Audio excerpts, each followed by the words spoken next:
Okay, well, hello. This is Dave, and I am super excited for this. And to be honest with you, um, we were sitting in my house literally 20 minutes ago.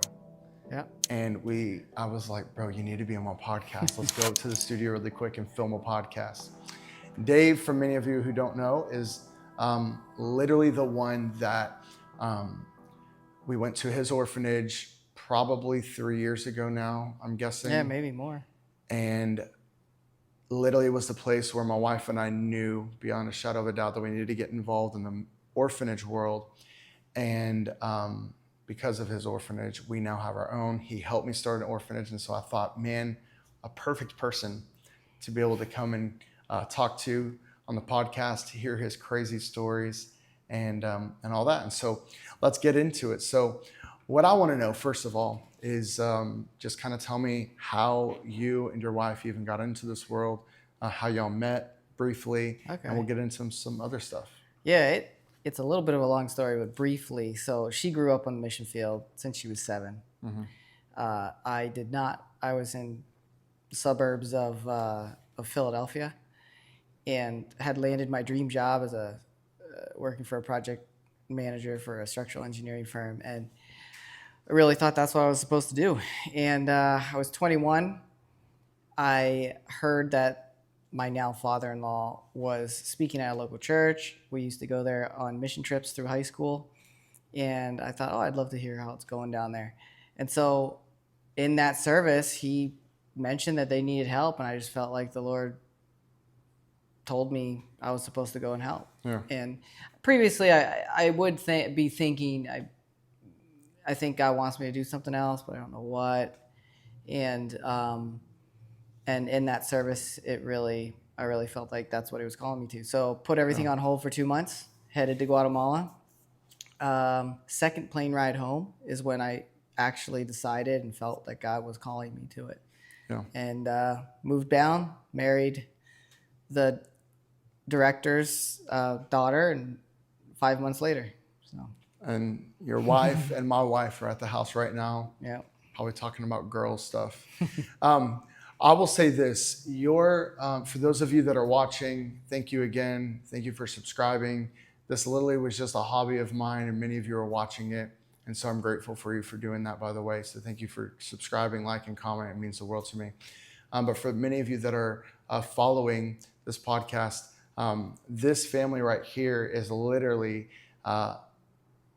I call it a rock star family, the things that y'all have been through, which I want you to kind of talk to us through if you're okay. We haven't even prepped for this. So if we're going to talk about something you're not okay with, please just monitor it and make sure it's there. But y'all have been through a lot. I know that recently, I have a lot of people that watch these podcasts that are inspired by what we're doing in Guatemala. But I'm going to tell you, we don't even scratch the surface of what these people have been through. And I'm really excited for you to watch this because I hope this inspires you. But you have been through, even recently your wife had a baby that was a stillborn. Yeah. And what y'all did was, y'all talk about it so casually, but for people that are sometimes out of that world, I want you to kind of tell us a little bit about this, but she had a baby. Mm-hmm. It was a stillborn. And I also want you to kind of cover how many kids you have, by the way, too. Oh, yeah. Both in your orphanage, but also that are yours. But you recently, how many years ago was this? The stillborn? Yeah, that was 2 years. 2 years ago. Had a stillborn. Y'all brought the baby back to your home. Mm-hmm. You buried the baby. Mm-hmm. So I want you to talk about this just because I want people to realize that life in America is way different than what life is in Guatemala. I want you to kind of walk me through that situation that y'all went through. Yeah, so in Guatemala, there's definitely a different relationship with the death of a person, I think. It's a bit more... the people there really want to spend time kind of with that body before you bury it, and it's very interesting. And culturally, what they would wanted us to do was they wanted us to have the baby's body in our house all day, all night Yeah, for like like 24 awake, hours. awake, Yeah, right. and they want to come and they want to. But your wife, really quick to back up a little bit. Your wife, y'all were pregnant. You were 9 months Yeah, pregnant, yeah, she was 38 weeks. 38 weeks, so full term Yeah, baby, this was like the last checkup. and the baby is alive the entire Yeah, time. Checkups are doing normal. checkups So y'all all. find out. Go ahead and tell me when y'all find out and how that played So out like the briefly. baby wasn't. She felt something was wrong because she didn't feel the baby move for like the night before. So she was a little prepared, and we went to the doctor, and so we kind of weren't super surprised, but it was hard to hear, definitely. And then they made you deliver the baby. Well, so they wanted us to do a C-section, and we have friends up in Kanya who have a hospital, and so we actually ended up flying up. Wow. A friend of ours, Dwayne, came and picked us up and flew us up to Kanya, Yeah. and yeah, it was.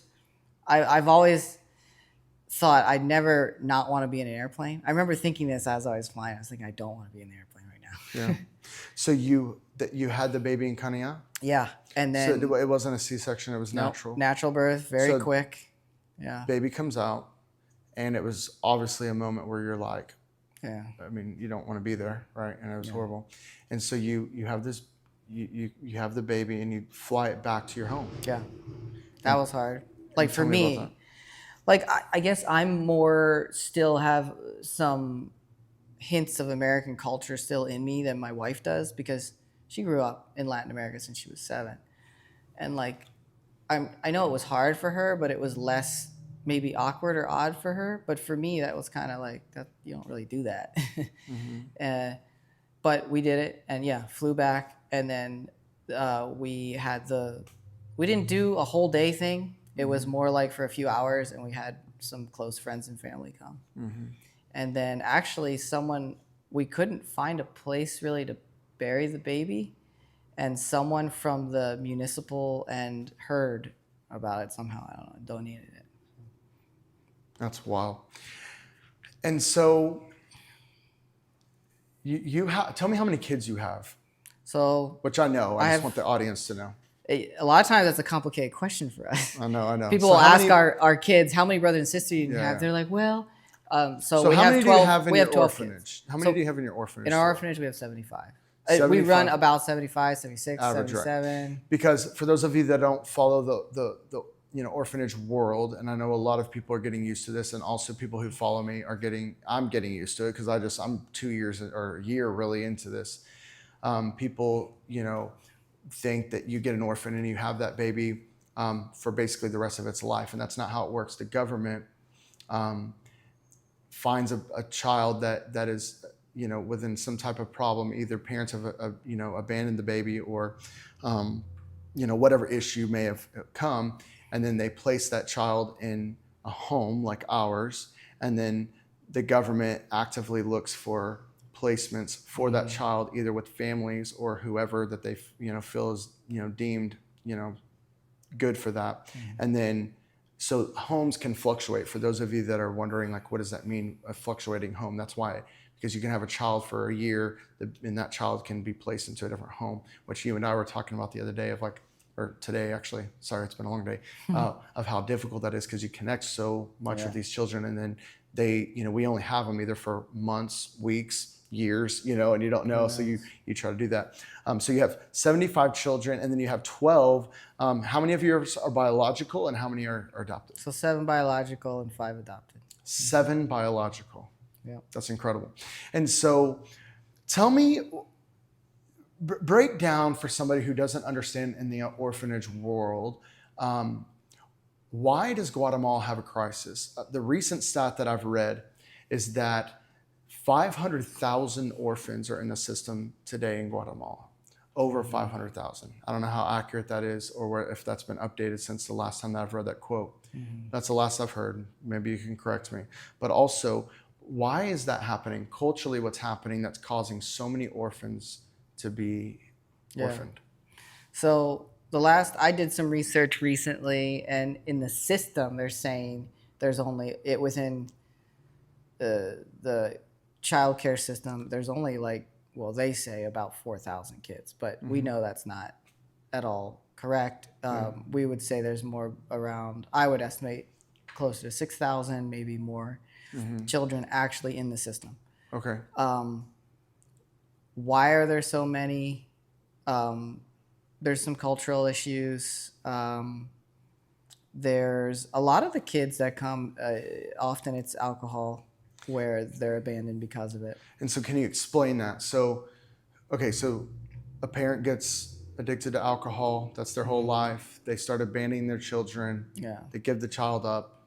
Talk to me about that. So quite often what will happen is a parents or a mom will stop taking care of the kid because of alcoholism. And quite often, like, the neighbors will start taking care of that kid, or an aunt or an uncle or a grandpa and grandma.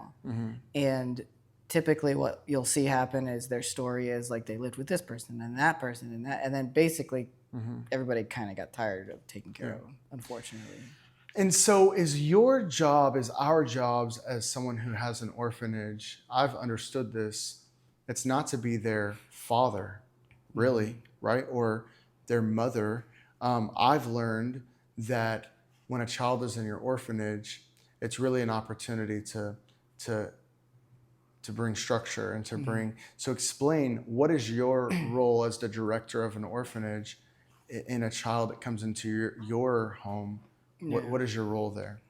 Well, for 15 years, we were house parents. So we were, and the way we run our home is very family style, but we do not ever require a child to, like, say, oh, this is your new mom and dad. Or, Which, by the way, I want to break this down to those of you that are watching. There's institutional style homes, which I would honestly say is probably like mine, where it's one big building, many kids live in that big building.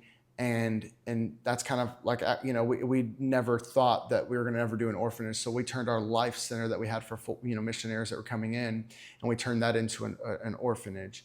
But then there's family style, which is my favorite, which we're obviously going to turn ours into quicker than, I hope quickly, which was how his is set up. Yours is set up to where you have multiple different homes with a mom and dad in those homes, with still a lot of kids per home. But some homes that I know of, for instance, will have a mom and dad and, maybe 10 kids in that home. And it gets smaller depending on how many homes that are built. And so his home, where he is at, is that style where you have multiple. How many different homes do you have on your property? with 5 houses. 5 houses with 5 house parent sets, married couples, and then, a certain number. So anyways, keep going. Yeah, so we, like you said, we're not coming in and saying, okay, these are your new parents. But culturally, which is something actually I kind of found out fairly recently, is children will often come in and they'll talk about their past and say, my mom this, my dad this. Turns out that's not their mom and dad, it's their aunt or their uncle or grandpa and grandma, but they say that's my mom or dad because they raised them. And so kids often are quick to transition to call us mom and dad on their own, because you're kind of filling that position. But our big thing is we've got to show them an example of a functioning family, because often they never get that. And we've seen this cycle where kids will grow up in an institutional home, they'll age out, and then they never saw a functioning family, and then they have kids inevitably, and then their kids end up in a home. And so one big thing is we want to stop that cycle with the family style environment. Yeah, in our orphanage that we have, the kids, and it's the same thing. It's like, we've never asked for this. Like, I've never asked for this. I'm really, the ones that are doing the hard work are the people in the orphanage working, the house moms. My director, Nayo, like, he's amazing. Like, they're running the orphanage. I come in and come out. My job is to network with churches, network with pastors, network with business owners, and bring funds into that so that way we can do that. And what's interesting about that is the kids, I'll show up and they're like, Papa Kyle, Papa Kyle. And I'm like, this is so interesting to me, because I'm not, used to that. And so I want to take a break really quick, and we'll continue on the other side. Say thank you from the bottom of our hearts to every single one of you that donates either monthly or maybe you donate one time. But more importantly, we want to come to you that has not donated yet, or maybe you're not donating every single month to our orphanage. We want you to consider that. There are so many needs that we have here right in our orphanage, so many new kids that we want to be able to take into our home. We're simply not able to because of the lack of resources. Now, God meets our needs every single month faithfully because of people just like you donating. But the more funds that we get that are committed to our orphanage every single month means that we're able to take even more kids every single month. And so we wanted to simply come to you, our followers, people who follow me, people who follow my wife, maybe you're following the Forgotten People, or however you're seeing this, we want to simply ask you, would you consider donating whatever you can per month? Listen, we have people donating $5 a month, we have people donating $100 a month, and we simply wanted to come to you and ask you. Yeah, and so we just want to say first and foremost, thank you so much for even following us, even following this page. And we just ask that you would just be praying for the team here and the kids here. And if you feel led, if you feel like you're in a situation where you can help and partner alongside the team and us here in Guatemala, any amount makes a huge difference.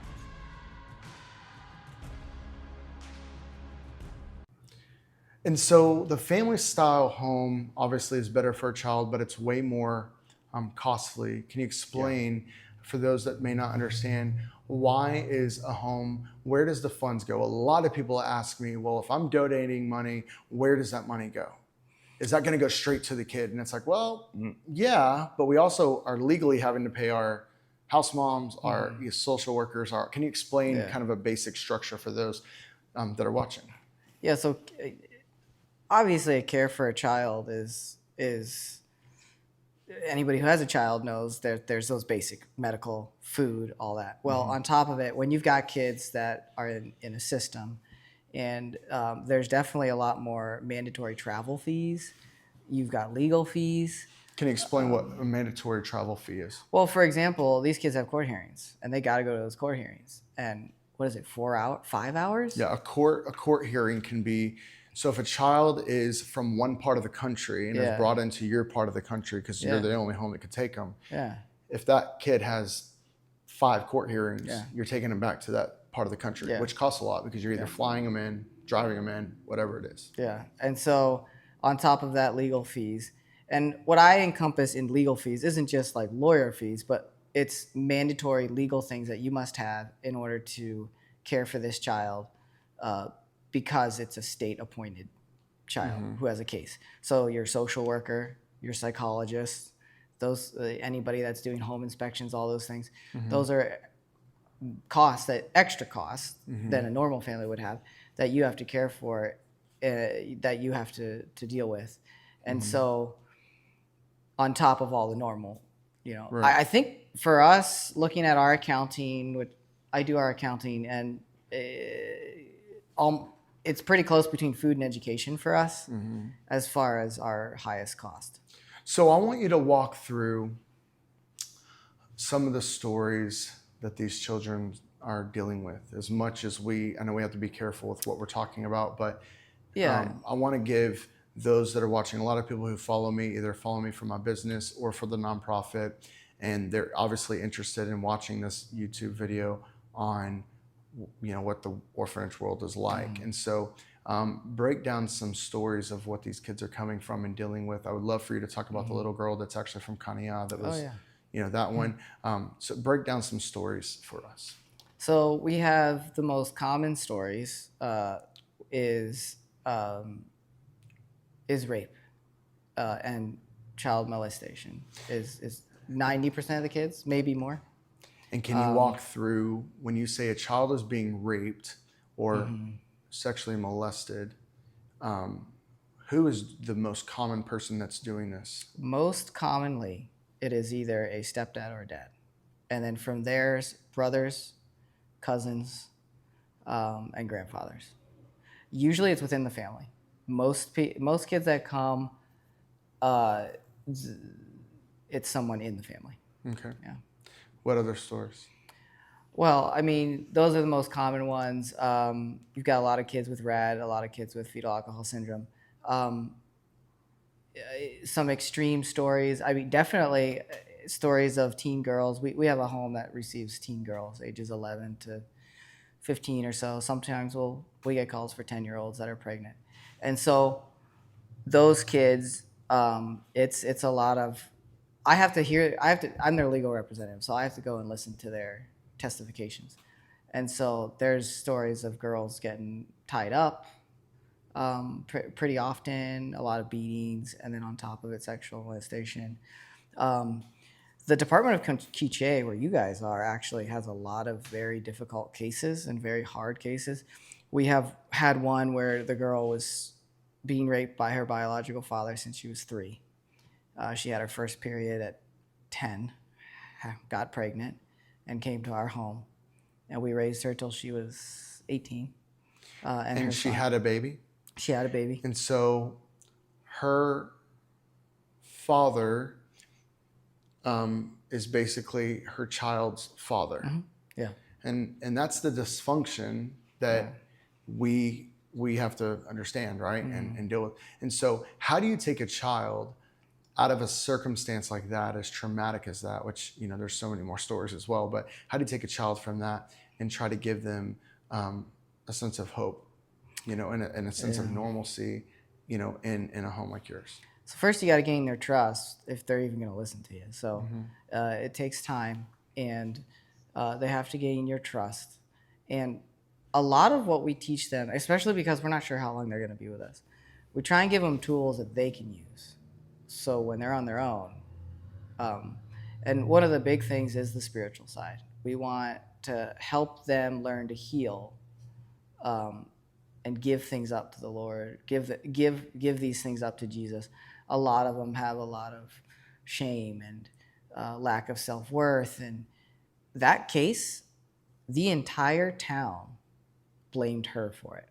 The little girl. Yeah. They said it was her fault. They said, there's no way, that guy would never do that. And if he did, it was your fault.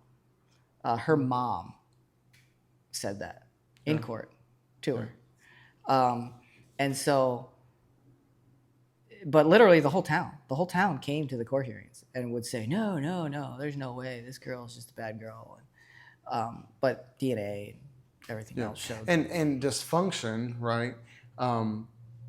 When a whole family is dysfunctional, right? It's now that child's normal. And so now that child has got to be broken out and convinced that, wait a minute, what you're coming from is not normal, which is why we have to be careful with a lot of the children that we have and that you have, because what they're so used to, without getting too deep, things that they've seen, things that they've watched their parents do, you now start seeing them reenact that with each other.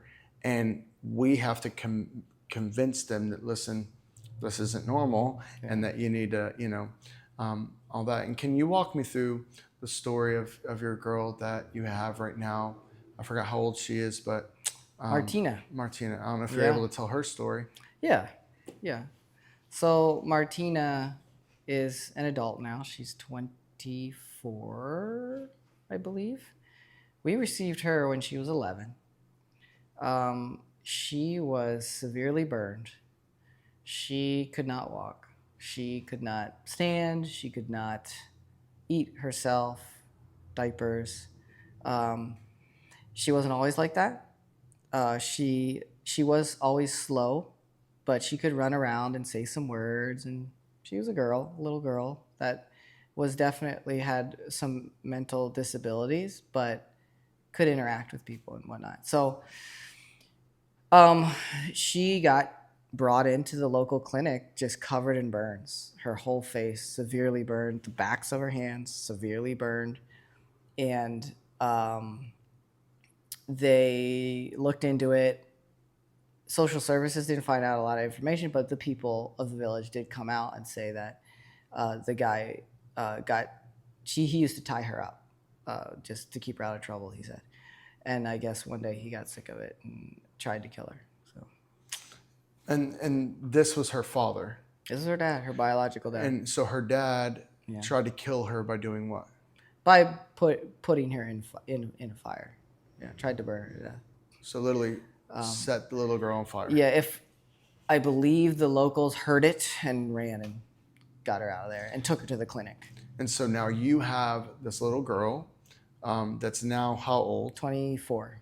And I've been to your orphanage, so I see all of your children, they all take part of taking care of her. Yeah. So Martina is a way that she actually can help other kids heal. So one thing that we a tool we give them, and one way we help or try and guide these kids to heal, per teachings of Jesus, is helping other people that can't help you. So unconditional love, and showing them, hey, you can help this girl, and you can take care of her, and you can enjoy it, and she can't give anything back to you. She can't even talk. She can't write a note and say thank you, but by helping her, you're showing love to her, and you're helping her live and stay alive and have a healthy life. But you're not going to get anything in return, and we feel that that's really helpful for kids. And we've seen them, and as kids grow up and explain things to us, and they'll mention caring for Martina and how they enjoyed it, and how it made them feel that they were helping someone that couldn't help them. So tell me why you do. I know why you do it, but tell us why you do what you do. But on a level of what you do is you've pulled yourself out of America, the comforts of living. You've put yourself into the middle of Guatemala, and you literally, if there's one person and one family that I've literally seen them sacrifice, like a living sacrifice. My wife and I talk about it all the time. It's y'all. I mean, your wife and you lost a baby. Y'all literally bury the baby on your property, and you literally keep going. You're serving other children. You've got 12 of your own, and you're continuously serving and taking in more children. Tell me why, other than just the general, because we love Jesus, but like really, why is it now that you wake up every single day, even when you're tired, even when you're exhausted, even when you're hurt, you're taking children to a court when you know that they're probably never going to come back to your home? Why do you keep going, and why are you doing what you do? I think the reason we keep doing it is we feel that is what God has called myself and my wife and my children to do. Mm-hmm. And not that we don't have a choice, but we feel that is where God has led us, the talents He's given us, what we know how to do. And there's definitely a part of it of just the biblical command of caring for orphans and widows, but we just feel that that's what God's equipped us and asked us to do, and we don't want to refuse that. And there's very hard days when we're like, hey, Lord, you want us to do something else? Mm-hmm. But we really feel that God has, I think I can say, blessed us with this responsibility. Yeah. And that's one thing that I'll say as well, is that I understand that 100%, because when God called me to Guatemala as a whole and then to the orphanage, it seems so impossible. It really does. But like God connected me with you. You literally walked me by step on how do we get this thing started. You connected me with people. My wife and I are also wanting to adopt a baby. I really want to adopt a Guatemalan, but you have to be a resident. And so you're even helping me with this part, right? But I will tell you that when God calls you to it, it's 100% something that's like you can't turn away. Yeah. And that the Lord will fully equip you to. And that's one thing that you said to me right when I first started this orphanage was, I asked you, because I was used to running my nonprofit, feeding children, running churches up in the mountains of Guatemala, having a feeding center and bringing in mission trips. That's what I was doing before I got into the orphanage world. But I remember asking you, I said, how do I raise money? Like, what is your system? What is your process? What do you do? And you looked at me and you smiled and you said, to the effect of, the Lord is going to take care of you. And I have seen that across the board, where we have, a certain budget that we have to hit every single month, and we would be literally thousands of dollars short. And this actually happens a lot, because we haven't even met our monthly budget to take care of the children. But it's crazy how God still continues to take care of it. Literally, people will message me and say, hey, we want to send you money. People that I've never met, I always say, this 80-year-old lady on Instagram, 80 years old. What are you doing on Instagram? She messages me and says, hey, we want to send you $5,000. And I'm just like, little stories like that I'm like, God is totally in the picture. And so I want you to tell me some crazy stories. How many years have you been in Guatemala? 17 years. 17 years. So in 17 years, you're in Guatemala. What are some things that Americans would just look at and be like, I cannot believe you're even dealing with this? Like, what is a story that you can tell us some stories? Being robbed is not uncommon. I think like most missionaries in Guatemala have robbery stories. We had one that was a bit more extreme. So we're driving on the a major highway, 4-lane highway, 3:00 in the afternoon, and we get these guys cut us off, shoot a couple rounds, very professional, real quick, get in, kidnap us, hijack us, kidnap us, take us into a sugarcane field. We were down in the lowlands. Ties us all up. It was me. I had 2 kids at the time, Davy and Felicity, my wife, my in-laws, and a family that was coming down to be our first house parents, our first new house. It was the first time we had a new house besides our house. Good first impression. Yeah, I'm thinking, oh my gosh, if we live through this, there's no way these people are staying. And I didn't think we were going to live through it. They weren't wearing masks. They said, we're the police.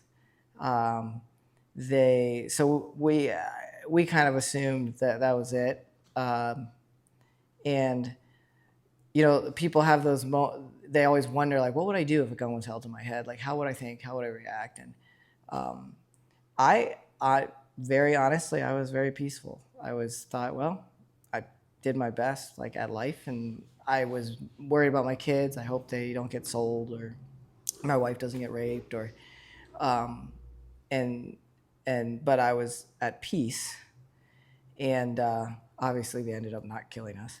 So they tied us up for about 3 hours and went through all of the stuff, everything, very thoroughly. And then we found the keys and gathered stuff up and went back. But they tie you up. Yeah. They have guns at you. Yeah. They're going through all your stuff, and then they just leave? Yeah, and Deborah, my wife, and my father-in-law are preaching at them the whole time. Like, you guys, you're going to live by the sword, die by the sword. You got to repent. You got to, and they're just telling them to shut up every now and then. And they're taking this opportunity to witness these guys. And yeah, and so then we find enough stuff, get the stuff they didn't take, start our drive home, stop at the first police station. They don't want to help us at all. We're like, can you at least just let us use your phone to make a phone call? I don't have any time on my phone. Can you give us one quetzal, 12 cents, to go make a phone call at Tienda? I don't have a quetzal. They just didn't want to help it. They were like, and we were like, oh, geez, I guess maybe these guys are in on it, whatever. So we get home, we get into the door, and the guy watching the kids is like, you guys better have gotten robbed or something. You're so late. Nobody's answering their phones, and I'm so worried. And we're like, we did get robbed. And he's like, oh, sorry. So that was kind of an extreme story. Fair, kind of, sort of common, getting robbed at gunpoint. My wife's been robbed at gunpoint I don't know how many times. And so you say this. So, like, okay, for instance, I have a lot of people that watch that are like, hey, I really want to come to Guatemala, but I'm worried about my safety. I've been to Guatemala over 100 times. Yeah. Literally, it's on my passport. And I have only had one issue. And to be careful here, that issue was with the police. Mm-hmm. I will say that the Guatemalan government has been, they handled that well. They got right on it when they found out about that, because I reported it and I posted it and I just made it go viral. The Guatemalan government, by the time I was even back at the airport, was at the airport, like, wanting to talk to me, like, you know, here's some numbers you can call, which I respected, because a lot of Americans who want to come into Guatemala to serve and help do worry about that. Yeah. I'll tell you, I'm not worried in Guatemala.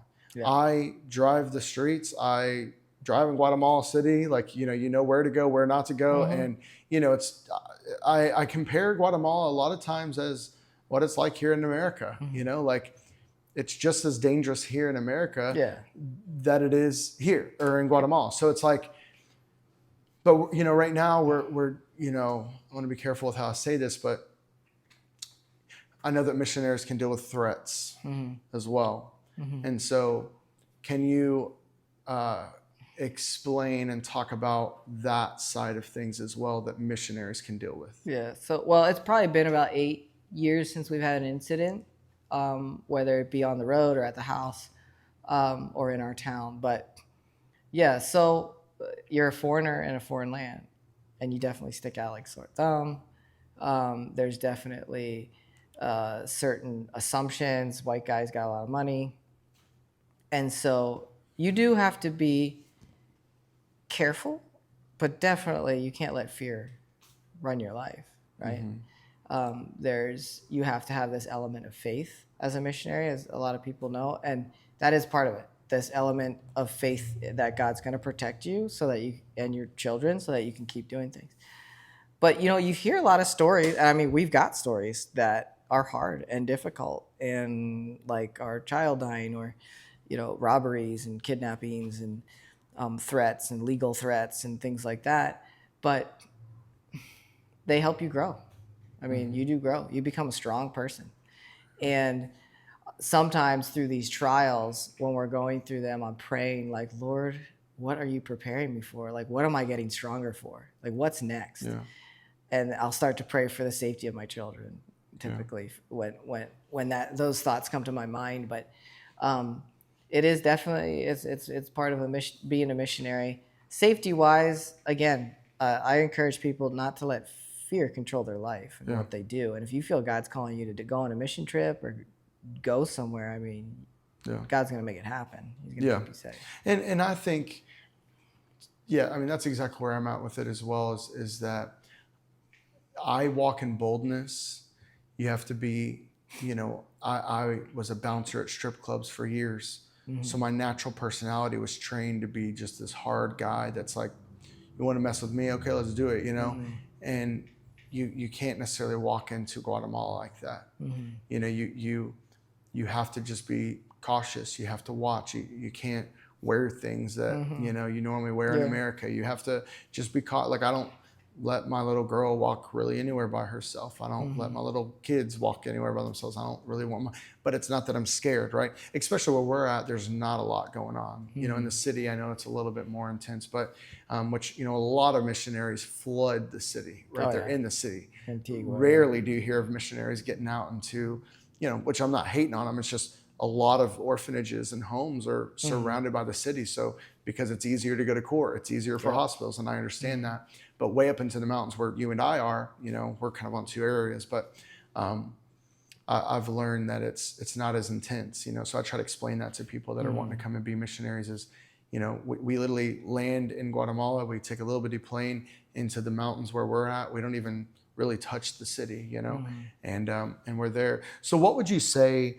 to somebody that's watching? I know that I have a young girl who just called me and said, hey, I want to move to Guatemala for a couple of months. Mm-hmm. I had a lady that literally went to Guatemala with a church that she's part of. She's from the Amazon of Brazil. She lives right now in the Amazon of Brazil, takes an 8-hour boat all the way up the river to the nearest city to then drive 8 more hours to the nearest airport to go.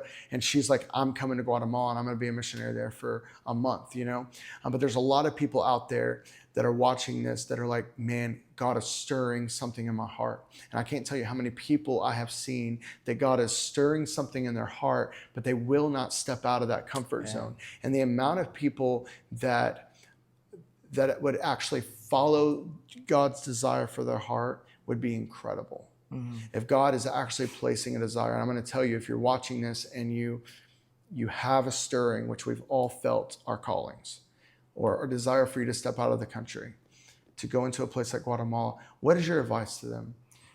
So I had to do it. I personally had to do it. I had my dream job. I mean, it was exactly what I ever wanted, lots of money, status, traveling. And when God told me like, hey, I want to give you something else, I had to listen to my mentors. I listened to my mentors. One of my mentors said, the big thing is, what is God telling you? You need to listen to what God is telling you. You can listen to your mentors and you can listen to your desires and your wants. But ultimately, you really got to focus on what is God telling you individually, and that God will provide. And something else that really made an impact on me was I was a planner, right? So engineering, just like hazard mitigation, planning things for 5-10 years out. And so, but one of my great pastor friends, and I struggled with it for 5+ years on the mission field, just having that personality. I would call it a lack of faith. Right. And he said, Dave, and it was mostly that fear of messing up. What if I make a bad decision? What if I go and do this and then lose my job? And then what when I get back? And da-da-da-da. And he said, if you go to serve orphans in Guatemala, even if that wasn't God's like 100% will, that's what he wanted you to do, Right. he's going to make it for good. And you're not doing something wrong. You're not going against any biblical principle. Yeah. Like you're serving other people and loving other people and spreading the gospel.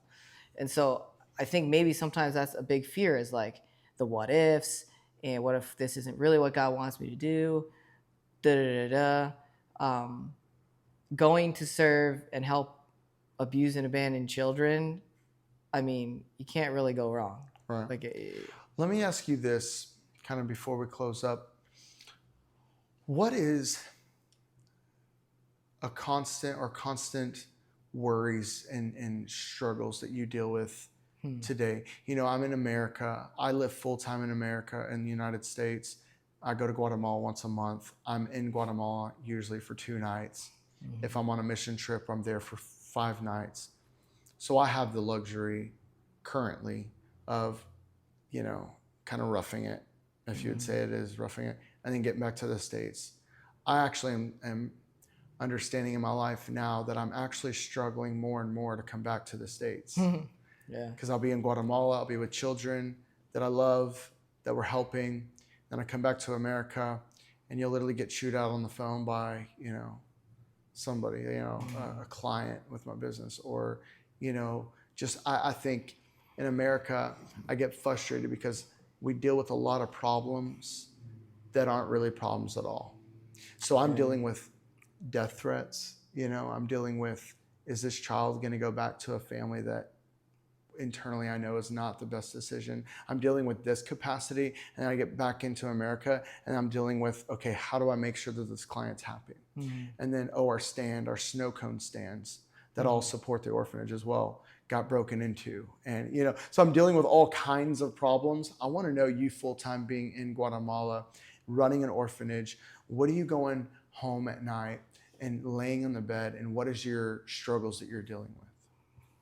Well, for me, I think a big one is I might be a little bit of a perfectionist. And so, am I doing this right? Am I doing this the way God wants me to do it?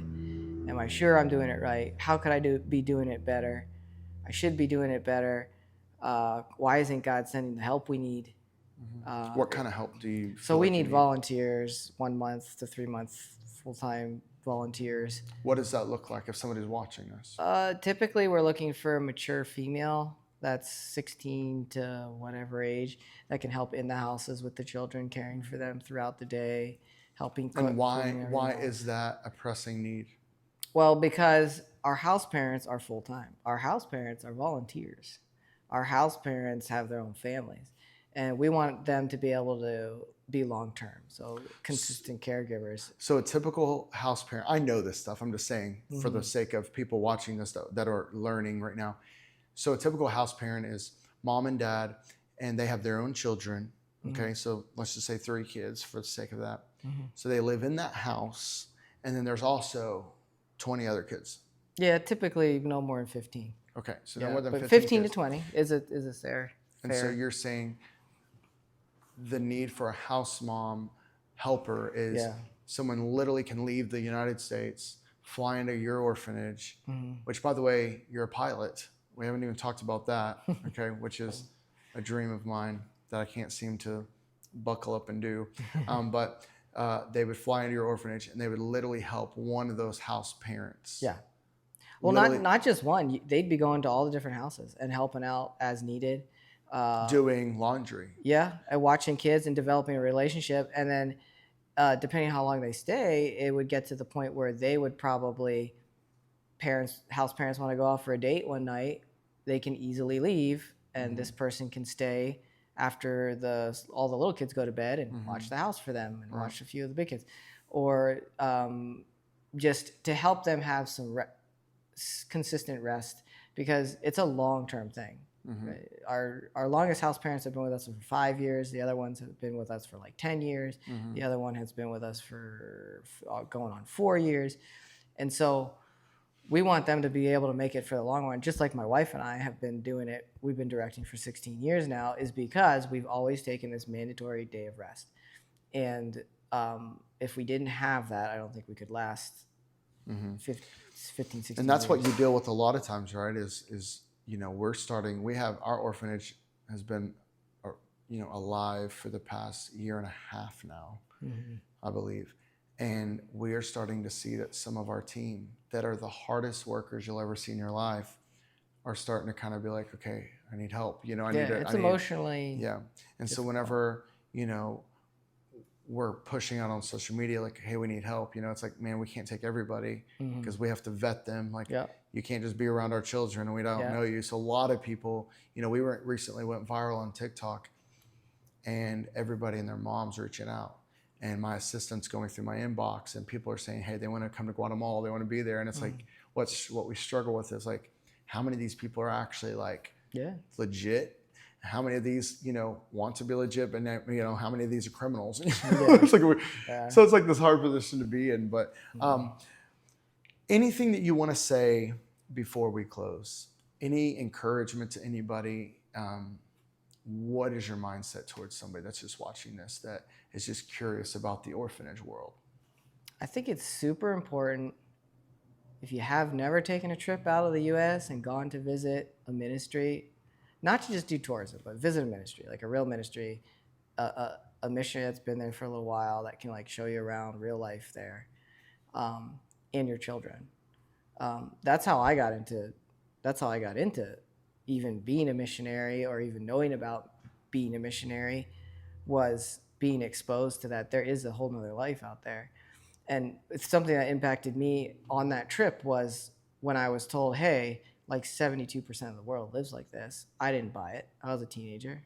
I went home. I researched it. 72% of the world does live in a dirt floor, on $5 a day or whatever it is. And that changed my life. Like, not just, I should be a missionary, but I need to be more grateful for what I got. And these petty little difficulties that I have in my life are nothing compared to what most of the world goes. I am privileged. I have been blessed and privileged to live where I have, with what I have, and I need to be thankful for it and share it with others to one degree or another. So I think that is a huge motivation and a really big, I think everybody should. I don't care if you're a Christian or what you are. Go and take a trip somewhere and for a week or 2 weeks and be exposed to the way, to what most of the world lives like. Yeah. Before we close, I have people that are in my inbox right now where they're saying, how creepy it is. You're a white American guy that has an orphanage, like you're in it for the money. And I'm like, man, if you understood the amount of money I'm pulling out of my companies and, my personal life to fund this thing, like, it's just, the comments are crazy, right? Like comments are, here we go with another Jeffrey Epstein. And, but the biggest comment that I do get is, that I want you to kind of comment on is, we have plenty of troubles here in America. So why are you not in America, changing the world here in America before you step out of your country? And one thing that I struggle with is majority of the people that are saying that have never, ever stepped out of the country. So they don't see what you just talked about. And so before we close, I wanted to see if you had a comment about that. Well, number one would be because that's where God called me personally. And my wife personally. He could call me to the States. I'd be happy to do it. I'll come to the States and I'll run a home here. Or I'll do something else here. It's just where God called us. As far as from another angle of why there, why not here, we don't get any money from the government. Quite a few people come and they're like, oh, how much does the government pay you per kid or whatever? We don't get a cent. Like all we get is more. And the government will show up and tell you things that you need to do. Oh yeah, they'll give you more things. Oh, you need to hire another this, and you need to get another this. And that's not up to the government to pay for. That's up to you to be able to figure out, right? Yeah, and so the government does not give you anything, and not just us, the whole country. There is no welfare program. Nobody's on welfare getting free money from the government. You're on your own. Right. And so that's a big side of why help a third world country. Well, the government's not helping them. That's why. And in America, you'll this is what I say a lot of times, is that in America, in the United States, for a child in the United States to literally just become homeless, and I'm sure there's stories out there in the United States, because it's a large country, but the government's going to help. The government's going to put you in foster care. There's a little bit more help here in the United States, thank God, which we're very fortunate. And so, well, listen, I want to thank every single one of you that's watching, and I want to say thank you for supporting our orphanage. You can get a hold of him and go and visit his home, inquire about it. His website is going to be listed here on the bottom as well. And so I would encourage you, wherever you are in the States, to come and visit. Just come on a 4-day trip, and you can come and see our orphanage, you can come and see theirs, and it would mean the world to us. Thank you for watching. Share, comment, like, subscribe. Share this, number one, with your friends. I want you to send this to one person that you feel like this can bless, that this can open their eyes to something that maybe they've never seen. And more importantly, we're so grateful for all that you've done for the orphans that we're taking care of. And we just encourage you, do your part, just a little part. And I know that God is going to make a difference, not only in their lives, but yours as well. So we love you. We'll see you soon.